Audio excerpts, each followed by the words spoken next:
जय श्री कृष्णा। कान्हा जी आपके सभी दुख दूर करे, आप सभी को सदा प्रसन्न रखे। रसपान कीजिए आज की कथा का। उम्मीद करता हूँ कि इससे पहले का अध्याय भी आपने जरूर सुना होगा।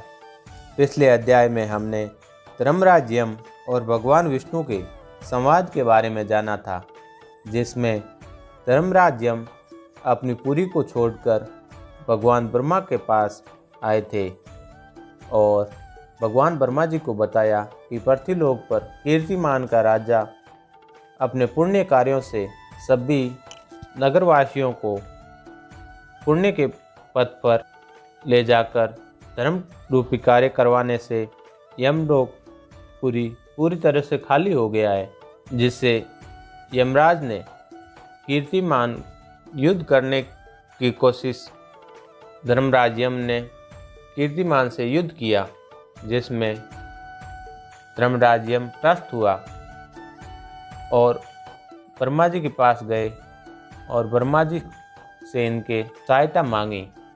तब ब्रह्मा जी ने विष्णु भक्त कीर्तिमान से धर्मराज यम को समझाया कि वो विष्णु भक्त है और उसे युद्ध करने का सामर्थ्य मेरे पास नहीं है। तब धर्मराज यम नहीं माना तो ब्रह्मा जी ने धर्मराज यम को भगवान विष्णु के पास लेकर गए और भगवान विष्णु और धर्मराज यम के संवाद का अध्ययन हमने पिछले वीडियो में कर लिया है। आज के इस वीडियो में आप जानेंगे कि दुर्वासा शिष्ट, तपोनिष्ठ व सत्यनिष्ठ की कथा। दोस्तों, वीडियो में आगे बढ़ने से पहले आपसे निवेदन है, वीडियो को एक लाइक कर दीजिए। धार्मिक बातचीत यूट्यूब चैनल को सब्सक्राइब करके एक बार कमेंट बॉक्स में लिख दीजिए, जय श्री कृष्णा। श्री सूत देव जी बोले, हे राजन, वैशाख धर्म का पालन करते हुए जो प्राणी इस कथा को पढ़ते या सुनते हैं वे निश्चित ही वैकुंठ धाम को प्राप्त होते हैं। जो इस कथा को त्याग कर अन्य कर्मों में लगते हैं वे महान पिशाच योनि को प्राप्त कर रौरव नरक में जाते हैं। इस विषय में एक प्राचीन इतिहास सुनो। पूर्व समय में गोदावरी नदी के तट पर ब्रह्मेश्वर क्षेत्र में भगवान दुर्वासा के दो ब्रह्मनिष्ठ शिष्य रहते थे। वे उपनिषदों और शास्त्रों के ज्ञाता थे। वे भिक्षाटन करके अपनी उदर पूर्ति करते थे और पर्वत की गुफा में रहते हुए अपने समय को काटते थे। वे दोनों सत्यनिष्ठ और तपोनिष्ठ नाम से विख्यात थे। सत्यनिष्ठ सदैव भगवान की कथा सुनते और सुनाते थे, में तत्पर रहते थे। वह कथा के लिए सभी कर्मों का त्याग कर देते थे। कथा श्रवण किए बिना वह अन्न ग्रहण नहीं करता था। जो लोग इस प्रकार का आचरण करते वे ही धन्य हैं। उनको जन्म के बंधन नहीं व्यापते। भगवत चरणों में प्रीति होती है, आत्मा को बल प्राप्त होता है तथा उनके हृदय में ही प्रभु निवास करते हैं। जहाँ साधु महात्मा ना हो, तुलसी ना हो, हरि मंदिर ना हो, काला मृग न हो और हरि कथा न होती हो, वह स्थान यदि गंगा तट भी हो तो भी व्यर्थ त्यागने की योग्य है। उस स्थान पर देह त्यागने वाला प्राणी 100 जन्मों तक कुकर योनि पाता है तथा अंत तामिस्त्र नामक नरक में पड़ा रहता है। उपनिषदों के इस विचार को जानने वाला सत्यनिष्ठ सदैव भगवत कथा श्रवण करने में तत्पर बना रहता था।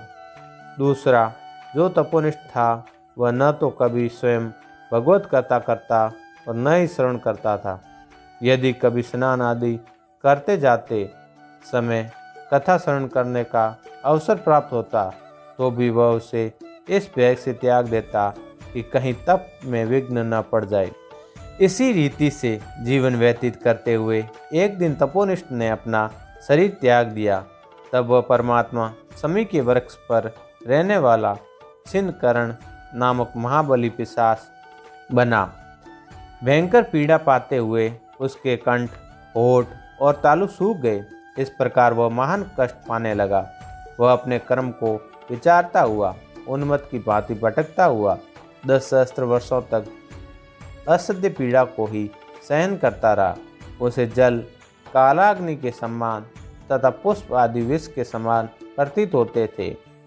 देवयोग से एक दिन सत्यनिष्ठ उसी मार्ग से होकर पैटिस निशी पुरी से आया, जहाँ वह छिंदकर्ण नामक पिशाच रहता था। सत्यनिष्ठ ने उसे देखकर कहा, हे पिशाच, तू भय को त्याग कर ये बता कि तेरी ये गति किस प्रकार से हुई है। तब उस छिंदकर्ण ने आर्तवाणी में कहा, मैं दुर्वासा का शिष्य तपोनिष्ठ नामक यति हूँ। तप के लोभ के कारण मैं सर्वथा भगवान की मनोहर कथा को त्यागता रहा। इसी के फलस्वरूप अब इस योनि को प्राप्त कर महान कष्टों और पीड़ाओं को सहन कर रहा हूँ। आज भगवान की असीम कृपा हुई जो आपके दर्शन हो गए। ऐसा कह वह छिंदकर्ण त्राई त्राई कर विलाप करता हुआ उसके चरणों में गिर पड़ा। तब सत्यनिष्ठ ने दया करके उसे उठाया और फिर भगवान के चरणों का ध्यान करके अपने सुकृत पुण्य और वैशाख महात्म्य को श्रवण करने का फल भी उसे दिया। फलतः उसके पाप तुरंत नष्ट हो गए और वह दिव्य देव को प्राप्त कर सत्यनिष्ठ को प्रणाम करके दिव्य विमान में बैठा और विष्णु लोक को चल गया। सूर्ति देव जी बोले, हे नृपश्रेष्ठ, भगवान विष्णु की मनोहर कथा शुभ फल देने वाली है। इसके श्रवण मात्र से ही समस्त श्रेष्ठ तीर्थों, श्रेष्ठ यज्ञों और श्रेष्ठ दानों के फल की प्राप्ति होती है तथा समस्त पाप नष्ट हो जाते हैं। इससे कोई संदेह नहीं है।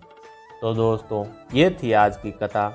आपको आज की कथा कैसे लगी हमें कमेंट बॉक्स में कमेंट करके ज़रूर बताना, और आपको आज की कथा पसंद आई तो वीडियो को एक लाइक कर दीजिए। धार्मिक बातचीत यूट्यूब चैनल को सब्सक्राइब करके एक बार कमेंट बॉक्स में लिख दीजिए, जय श्री कृष्ण।